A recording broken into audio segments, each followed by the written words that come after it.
찬양대 오래간만에 서니까 너무 참 좋은 것 같습니다. 앞으로 꼭 서주세요. 좀 특별하지 않으면은 웬만하면 서셨으면 좋겠다 하는 생각을 갖습니다.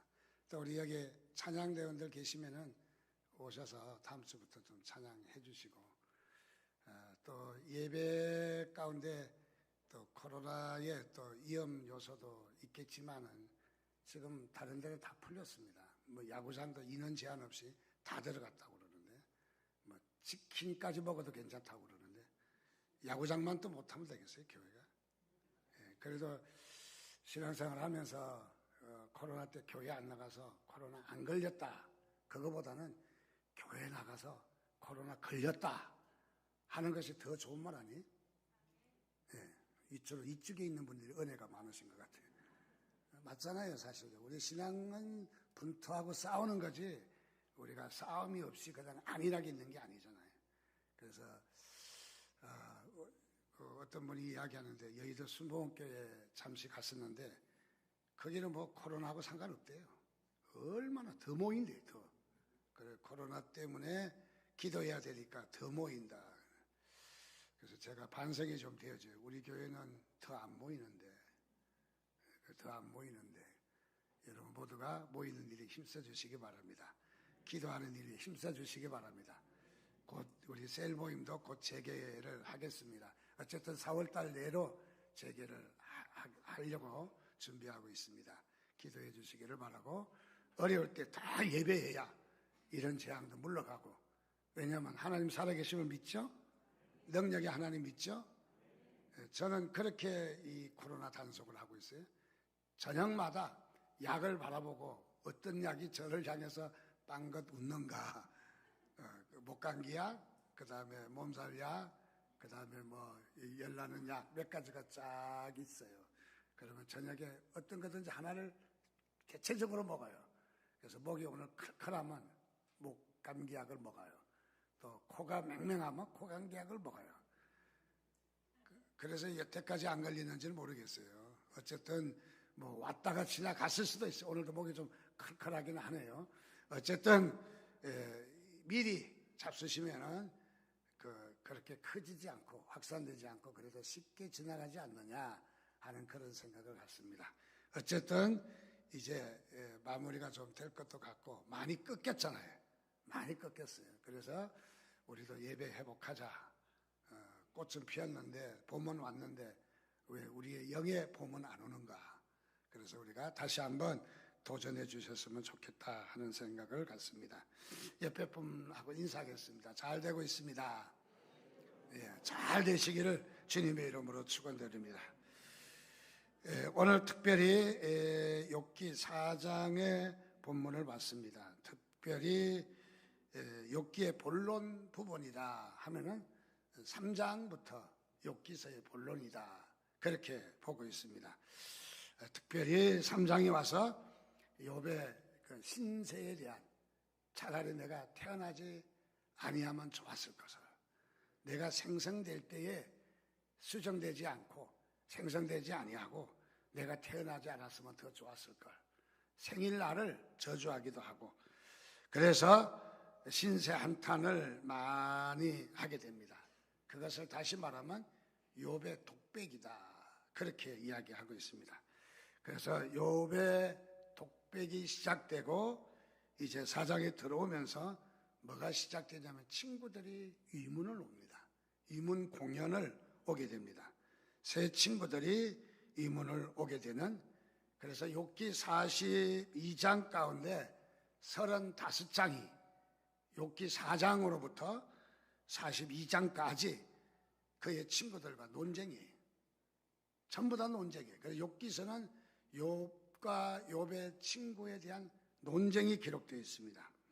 프로테이지로 따지면은 무려 83%가 욥기 성경의 논쟁에 대한 부분으로 그렇게 자리 잡고 있다. 그래서 욥은 지금 많은 고난 가운데 있습니다. 말할 수 없는 이 발바닥부터 정수리까지 온몸에 종기가 나고 진물이 질질 흘러내리고 너무너무 가려워서 견딜 수가 없어서 질거덕 그 조각을 주셔서 그걸로 몸을 팍팍 긁고 피를 흘리며 그냥 얼마나 힘들겠습니까? 그래서 온몸을 긁어대며 괴로워하고 있습니다. 옆에 있던 아내마저도 욥을 위로해 주지 못하고 얼마나 욥이 고난이 극심했는가를 보여주는 부분이기도 합니다. 물론 아내의 신앙을 의심하기도 하고요. 그래서 이 아내마저 욥에게 뭐라고 이야기하냐면 차라리 하나님을 욕하고 뒤져라. 성경에는 죽으라고 했지만 또 저는 좀 진하게 표현하고 싶어요. 그래서 이 아내는 하나님을 차라리 욕하고 죽어라. 얼마나 욥이 극심한 고난을 겪고 있는가를 말해줍니다. 아마 고난 중에 최고의 고난이 아닌가, 고난의 극치가 아닌가 하는 그런 생각이 들기도 합니다. 어쨌든 이 정도 고난이라면 웬만하면 다 쓰러질 것 같은 그런 느낌도 있습니다. 그런데도 불구하고 욥은 끝까지 쓰러지지 않는 것을 보면 욥은 참 대단한 것을 발견합니다. 자, 이런 욥이 고난 가운데 그의 친구들이 찾아와 주었습니다. 엘리바스라고 하는 친구와 그 다음에 소발이라고 하는 친구, 그 다음에 빌닷이라고 하는 친구 3명이 위문을 오게 됩니다. 위로해 주러 오게 되는 거죠. 즉 다른 말로 하면 신방 온 거죠. 그래서 신방을 여러 차례 걸쳐서 이 욥에게 신방을 온 것이죠. 감사한 일입니다. 어려움을 겪고 있는 지체에게 우리도 신방을 가지 않습니까? 교회 사역 가운데 신방 사역이 매우 중요한 사역이기도 합니다. 자, 그래서 이 신방을 통해서 적게라도 이 어려운 사람을 위로해주고 격려하고 서로 마음을 세워준다면 얼마나 참으로 우리 지체들이 다시 일어나고 건강하고 다시 도전하고 다시 일어서는 그런 기회가 되는지, 신방이란 우리 교회 사역 가운데 참 중요한 사역이다 하는 것이 생각이 납니다. 자, 신방이란 무엇인가? 좀 약간 곁길로 가서 단순한 방문이 아니죠. 단순하게 가정을 방문한 것을 우리는 신방이라고 말할 수 없습니다. 신방이라는 것은 마음이 가야 되겠죠. 또 그 사람의 마음을 읽어야 되겠죠. 마음을 세워줘야 되겠죠. 그래서 신방이란 참 중요한 사역 가운데 하나고, 또 신방을 통해서 상대방의 마음을 달래주는 큰 역할인 것이 사실입니다. 그래서 신방 가는 길에 종종 이런 마음을 갖습니다. 옆에 분과 잘 이야기하지 않습니다. 물론 뭐 장거리 갈 때는 조금 여유가 있기 때문에 이 대화를 하지만은 혹시 신방 가는 길에 대화를 하지 않으면 이해하시기 바랍니다. 목사가 삐져서 말을 안 한 것이 아니라 신방을 통해서, 오늘 이 가는 신방을 통해서 우리 사랑하는 교우가 그 마음의 위로를 받고, 그리고 더 나가서 하나님께서 그의 마음을 만져주셔서 일어서게 된다면, 힘을 낸다면, 또 하나님의 인도를 구하면 좋겠다. 그래서 그런 마음으로 신방을 가면서 때에 따라서는 옆에 이야기를 잘못 들을 때도 있고 또 잘못 우리가 볼 수도 있어요. 대체적으로 저는 제 스타일은 새벽 기도 올 때도 잘 이야기 안 합니다. 왜 이야기 안 하냐 하면은 새벽 기도의 하루의 첫 시간을 하나님께 예배하고 하나님의 인도를 받고 싶은데, 또 쓸데없는 소리 하다가 기도가 쏙싹 까먹을까 봐, 그래서 새벽 기도 올 때도 저도 잘 이야기 안 해요. 오해함이 없기를 바랍니다. 이것은 무엇이냐면 하나님의 인도를 이야기하는 거죠. 어떤 부목사님이 신방을 갔대요. 근데 신방 받는 교인이 목사님은 안 오시냐고. 그래서 제가 목사인데요. 그러니까 아니 말고 담임 목사님 안 오시냐고. 그래서 왜 신방을 가면은, 왜 부목사가 가면은 꼭 목사님 안 오시냐고. 나도 안수받은 목사인데. 열받아가지고 왜 그럴까 생각을 하다가 이제는 신방을 좀 달리 해봐야 되겠다 하고는 열심히 기도하고 신방을 갔대요. 그랬더니 성도님이 은혜를 많이 받더래요. 그러고 나서는 다시는 목사님을 안 찾더래요. 무엇을 말합니까? 우수에게 이야기긴 하지만은 이 성도는 어떤 마음이어서 자기 마음을 만져주시는 분은 그래도 마음이, 심중이 들어와 있는 담임 목사가 다르더라는 거죠. 다르더라. 부목사도 열심히 기도하고 갔더니 성도가 큰 은혜를 받더라. 그런 얘기입니다. 즉 무엇을 말하느냐, 이거는 한 이야기이긴 하지만은 그야말로 우리 신방이 얼마나 우리의 마음이 중요한가 하는 것을 말하고 있는 거죠. 그래서 우리는 하나님의 인도를 받는 것이 얼마나 중요한가. 우리는 많은 방문과 많은 만남보다도 하나님의 인도하심이 얼마나 중요한가를 말해주는 부분입니다. 오늘 이 욥기 성경이 오늘 신방 이야기하고 어쩌면 맥락이 같이 맞아 떨어지는 것 같아서 이야기를 한 것입니다. 오늘 우리 욥은 어떻습니까? 그의 친구들이 이 엘리바스와 소발과 그 다음에 빌닷이라는 친구가 욥을 위로하러 옵니다. 격려하러 옵니다. 차례차례 격려하러 옵니다. 엘리바스라고 하는 인물은 어떤 인물이냐면 오늘 이 변론을 쭉 볼 때 욥을 향해서 논쟁이 쭉 이어지는 것을 볼 때에 이 엘리바스의 그의 이 말하고 있는 내용은 신학 박사예요. 단순하게 신학 공부를 한 사람이 아니라 신학에 능통한 분이에요. 신학 박사입니다. 그리고 소발이라는 사람은 이 논쟁을 쭉 보면 철학적인 얘기를 많이 해요. 철학적인, 사람은 왜 사느냐, 인생이란 무엇이냐, 뭐 이런 문제를 이야기하는 소발의 모습을 발견할 수가 있어요. 그러니까 소발은 철학 박사입니다. 빌닷은 어떤 사람일까? 그의 이 욥을 격려하는 말을 쭉 보고 논쟁하는 말을 쭉 볼 때에 지혜자예요. 참 우리가 생활하다가 지혜자의 말 한마디가 참 중요하잖아요. 지혜자의 한마디가 상황을 확 바꿔놓습니다. 이 지혜자가 얼마나 우리의 삶 가운데서 중요한가를 잘 알고 있습니다. 그 빌닷은 참 지혜로운 사람이에요. 여러분, 신학 박사, 철학 박사, 지혜 박사, 여러분 최고의 논쟁입니다. 최고의 실력가들입니다. 어디 하나 흠이 없는 그야말로 완벽한 자들이 이 욥을 위로하고 있는 것을 봅니다. 그런데 이 욥을 위로하는 엘리바스와 소발과 빌닷은 처음에는 순수한 의도로 이 욥을 위로했지만은 시간이 자꾸 갈수록 무엇을 이야기하느냐면 전통을 이야기하고 옛날에 자기가 전수받은 그 전수받은 이야기들을 이야기하고 또 인생의 지혜와 인생 경험담을 자꾸 이야기해요. 인생 경험담을. 그래서 끝내는 무엇 하냐면 욥을 정죄하고 심판하는 자로 서게 됩니다. 욥을 정죄하고 심판하는. 그래서 이 욥의 세 친구들의 모습을 보면 그야말로 이 언뜻 보기에는 바로 이 욥보다 훨씬 더 지혜롭고 욥보다 훨씬 더 신학적이고 욥보다 훨씬 더 철학적이고 욥보다 훨씬 더 신앙적인 것처럼 보이지만은 그러나 사실은 우리가 결론에 가서 보면 그렇지 않다라는 거죠. 이 욥이 이렇게 무려 38장이나 이렇게 강력하게 변론하게 된 것은 이들이 신학 박사가, 철학 박사가, 지혜 박사가 알지 못하는 또 다른 비밀이 있다는 거죠. 또 다른 비밀이 있다.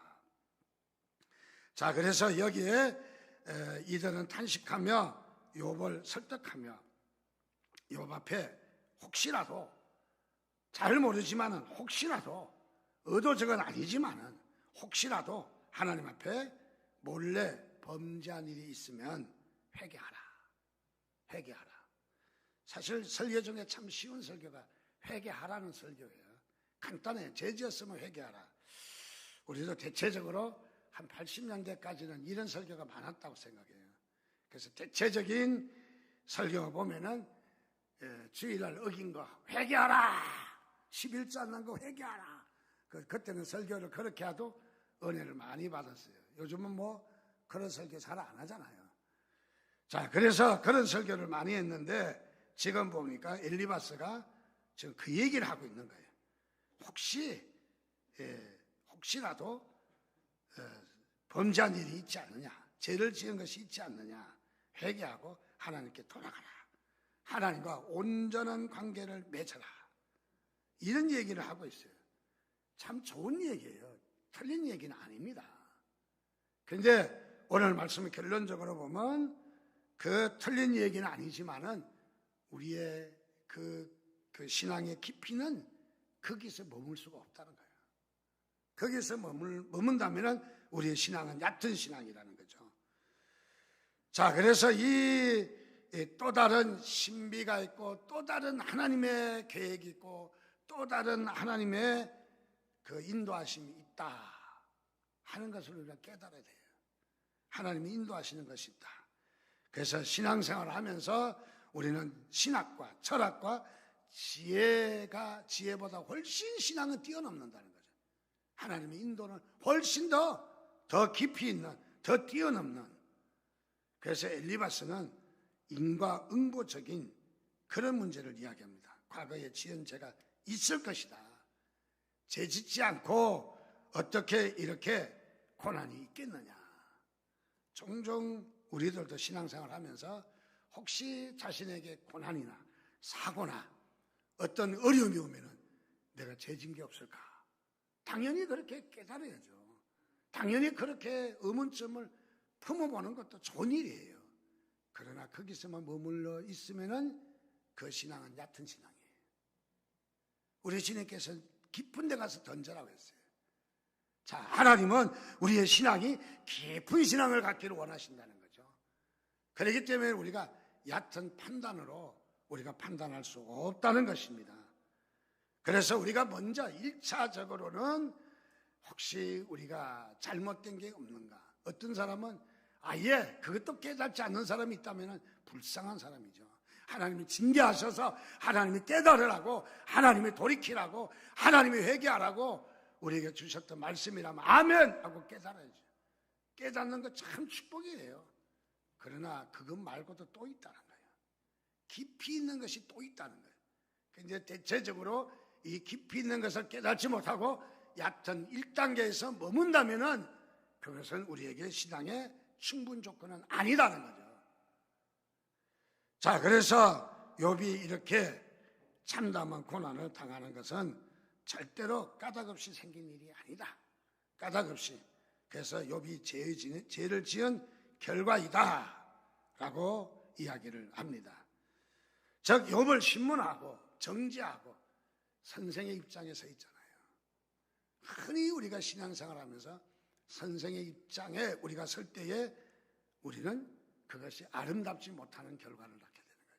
우리 신앙생활에 항상 우리는 낮은 자리에 서죠. 낮은 자리, 겸손한 자리.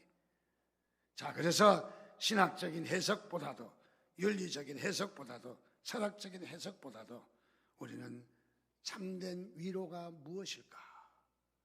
우리가 늘 염려하고 하나님의 인도를 받는다면 참된 위로를 상대방이 받을 수 있을 것입니다. 그래서 우리는 참된 위로가 무엇일까? 그래서 이 욥의 세 친구와 욥의 가난 이 논쟁을 보면은 딱 두 가지예요. 하나는 고난의 현실과 또 하나는 고난에 대한 신학적인 해석이에요. 현실과 해석을 어떻게 꿈과 꿈의 해석, 해몽 뭐 그런 말도 되겠죠. 그래서 여기는 욥과 세 친구들의 논쟁은 결국은 고난에 대한 실존의 문제와 그 다음에 고난에 대한 신학적인 해석의 대결이다라고 볼 수가 있어요. 자, 그래서 우리는 이 욥의 세 친구들과 나눈 설전을 보면서 중요한 진리를 우리가 깨닫고자 합니다. 야고보서 3장 1절에 보면 내 형제들아 너희는 선생된 우리가 더 큰 심판을 받는 줄 알고 선생이 많이 되지 말라. 선생이 되지 말라는 거죠. 남을 가르치려고 하지 말라는 거죠. 가르치는 자가 자신은 가르치지 않고 남을 가르침으로 말미암아 더 큰 심판이 받을 수가 있다는 거예요. 중요한 것은 자신을 먼저 가르쳐야 된다는 거죠. 욥의 세 친구들의 논쟁은 어떤 논쟁이냐? 그야말로 자기의 지혜와 지식과 경험을 총동원해서 욥이 받고 있는 고난을 해석합니다. 그리고 이 세 친구들은 그 좋은 실력, 그 좋은 지식, 그 좋은 지혜들을 가지고 무엇을 하냐면 욥을 정죄하는 거예요. 욥을. 그래서 어떤 사람은 그런 말을 합니다. 욥의 심장을 디립하는, 심장을 찌르는, 허파를 뒤집어 놓는 그런 일을 하고 있다는 거죠. 우리도 이 땅에서 신앙생활 하면서 우리 교회 공동체가 있잖아요. 공동체. 우리 교회 공동체 지체가 얼마나 중요한지 아십니까? 여러분, 나라가 있다는 거 참 좋잖아요. 전쟁을 하다 죽어도 그의 시신이라도 뼈 조각이라도 DNA를 통해서 찾아서 묘를 써주라고. 뭐 묘를 써줬다고 해서 뭐 달라지는 건 아니지만은 그래도 기억한다는 거, 나를 위해서 기억한다는 거, 조국이 기억한다는 거. 우리의 공동체는 어디입니까? 우리 교회 아닙니까? 교회 공동체가 얼마나 중요한지 아십니까, 여러분들요? 그야말로 교회 공동체는 우리가 떨어져 있을 수 없습니다. 그리고 교회 공동체가 나를 위해서 격려하죠. 어려우면 기도해 주죠. 또 어떻습니까? 힘들면 위로해 주죠. 시험 들면 또 위로해 주죠. 일어서라고 도전하게 해 주죠. 상담해 주죠. 또 밥도 같이 나눠 먹고. 교회 공동체가 얼마나 중요한지. 그래서 항상 여러분 교회를 존중해야 돼요. 교회를 무시하면 안 돼요. 교회를 무시하면 곧 자기를 무시하는 거야. 그래서 교회를 존중하는 거예요. 혹시 좀 부족해도 우리 공동체가, 교회라고 하는 건 이 건물을 이야기하는 게 아니에요. 우리 교우들을 이야기하는 거예요. 그래서 어느 집사님도 좋고 어느 권사님도 좋고 어느 장로님도 생각해 보십시오. 다 교회에서 사랑받고 칭찬받고 격려받고 위로받고, 그래도 이 녀석이 커서 판사도 되고 의사도 되고 목사도 되고 회장도 되고 다 그런 엮임의 관계에서 상장하잖아요, 우리도. 그래서 교회는 발걸음이 기뻐야 되고 교회는 발걸음이 기분이 좋아야 돼. 그래서 여러분들 교회에서 어짠게 하지 마세요. 그런 거. 어짜는 얘기하지 마세요. 어짜는 생각하지 마세요. 그런데 이 욥이 지금 친구를 통해서 엄청나게 상처받고 있어요. 심장을 디립합니다. 염통을 디립하는 거죠.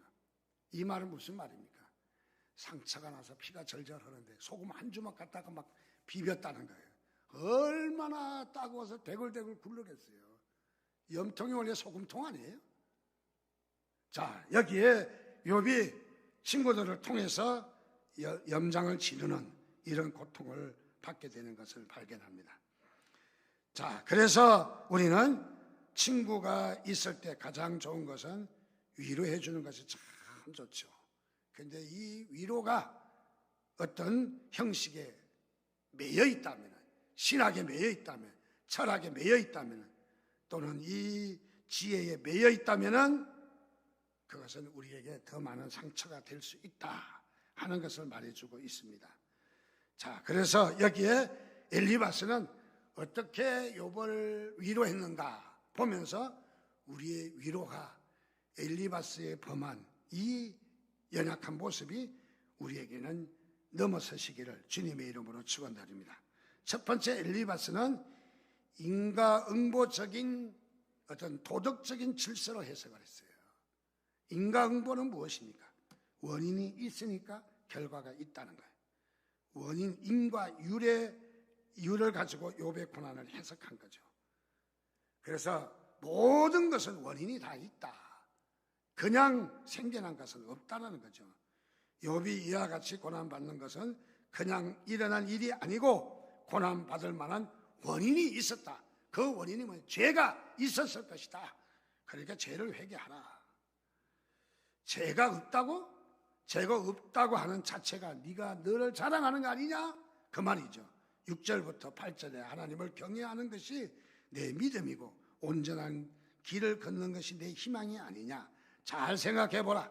죄 없는 사람이 망한 일이 있더냐? 정직한 사람이 멸망한 일이 있더냐? 내가 본 대로는 악을 가라 재난을 뿌리는 자는 그대로 거두더라. 그리고 자기 과거 얘기도 쭉 합니다. 그래서 엘리바스는 상당히 전통적인 해석이에요. 고전적인 해석이에요. 어떤 형식과 율법과 틀에 매여 있는, 우리가 교회 생활하면서도 우리가 오래 교회 생활하는 사람 중에서 나타나는 단점은 전통적인 해석이 많고 율법적인 해석이 많을 수가 있어요. 항상 우리는 옷을 빨아야 되듯이 우리가 뒤집어 놔야 합니다. 항상 뒤집어서 생각해 봐야 됩니다. 항상 우리가 대인관계는 우리가 현실만 보지 말고 뒤집어 놓고도 생각해 봐야 됩니다. 뒤집어 놓고도. 자, 그래서 여기 엘리바스가 욥에 대한 해석을 심는 대로 거둔다는 바로 이 추수법칙에 또는 죄 없는 사람이 이 망한 예가 있느냐, 정직한 사람이 멸망한 예가 있느냐 하고 반대급부로 도전하고 합니다. 이것은 전통적인 율법적인 해석입니다. 우리가 신학적인 지식, 신학 공부도 하면은 더 많이 풍성해질 수 있어요. 그런데 잘못하면은 신학적인 지식에 딱 갇혀서 하나님을 제한해 버릴 수도 있어요. 하나님을 따르지 않을 수도 있어요. 자, 그래서 이 욥이 엘리바스를 통해서 이렇게 인과응보적인 그야말로 이렇게 다룰 수 있는 것을 발견할 수 있습니다. 두 번째로 이 욥은 이 엘리바스는 어떻게 욥을 또 하느냐면 자신의 영적 경험으로 욥을 정죄합니다. 영적인 경험으로. 그래서 옛날에 이래서 세워졌고 이렇게 해서 세웠고 하면서 엘리바스는 많이 자기가 한 일에 대해서 아주 이 경험에 대해서 이야기를 하고 있습니다. 영적인 경험들이 우리는 있죠. 영적인 경험들이 참 좋아요. 은혜가 되고 힘이 되고, 그러나 영적 경험을 일변도로 나가면은 상대방에게 방해가 될 수가 있다는 거예요. 케이스마다 다르는 거죠. 케이스 바이 케이스예요. 다를 수가 있다는 거죠. 그런데 우리가 상대방을 그렇게 묶어버리면 안 된다는 거예요. 하나로 묶어버리면 안 된다는 거예요. 그것은 무엇이냐면 자신이 영적 체험한 것을 다 동일하게 적용하면 안 된다는 거예요. 흔히들 우리 신앙생활 하면서 자신이 경험한 것에 딱 고착되어 있어요. 그게 아니라 우리는 다른 면도 볼 수가 있어야 돼요. 또 하나님의 역사는 더 넓은 것을 볼 수가 있어요. 더 넓은 것. 우리의 생각보다, 우리의 경험보다, 우리의 영적 지식보다, 신학적인 한계보다, 철학, 지혜보다 하나님의 생각은 더 넓은 것을 믿으시기 바랍니다. 그래서 거기에 우리가 묶여버린다면 우리가 또 하나의 큰 함정에 빠지게 되는 것이죠. 바로 엘리바스는 지금 자신의 체험을 강조합니다. 자신의 경험을 강조합니다. 우리 신앙생활 하다가도 기도 좀 하는 사람은 옛날에 자기가 경험한 얘기나 또는 꿈을 꿨다든지, 어제 내가 꿈자리가 시끄럽는데 집사님 꿈을 꿨거든. 조심해야 돼요. 여러분, 이런 꿈이나 경험을 가지고 상대방을 위로하는 데 쓰라고 했지 상대방을 급주는 데 쓰라고 하지 않았습니다. 그래서 이럴 때 잘못하면 두 가지를 범할 수가 있습니다. 엘리바스가 두 가지를 범합니다. 첫째로 자신의 영적 경험을 통해서 욥을 정죄합니다. 정죄합니다. 자, 그래서 자신의 신비한 경험을 자랑하고 있는 거죠. 여러분, 신비한 경험한 것은 자랑거리가 아니잖아요. 하나님이 내게 하신 일이지. 간정거리는 될 수 있지만 자랑거리는 아닌 것이죠. 그래서 우리가 다른 사람에게 충고할 때에 다른 사람이 위로가 되어야 돼요. 다른 사람의 덕을 세워야 돼요. 다른 사람을 격려하고 이웃을 세워야 되는데 뭐라고 이야기하냐면 자신이 영적 경험을 했다는 거예요. 영적 경험을 나를 통해서 했다는 거예요. 그래서 무엇하다고? 자기는 영적 생활이 위대하다는 거예요. 나는 너보다 낫다는 거예요. 교만이잖아요. 하나님은 그런 문제를, 그러니까 지금 깊은 문제를 이야기해요. 오늘 초신자가 왔다면 이해하시기 바랍니다. 오늘 초신자 1단계 신앙 아닙니다. 2단계, 3단계 신앙입니다. 깊이 있는 신앙입니다. 지금 누구나 쉽게 받을 수 있는 얘기는 아닙니다. 지금 이 엘리바스는 자신의 경험을 가지고 자신을 지금 우쭐하고 있어요. 우쭐하고. 그래서 자신의 신비적인 경험을 우리가 했다면 다른 사람이 덕을 세워야 되죠. 같이 기도할까 봐 제 마음에 같이 기도하고 싶은 마음이 있어. 얼마든지 위로할 수 있잖아요. 그런데 우리가 겁주고 뭐하고 또는 남을 조종하고 하는 일은 바로 이 엘리바스와 같이 잘못된 함정에 빠질 수가 있다.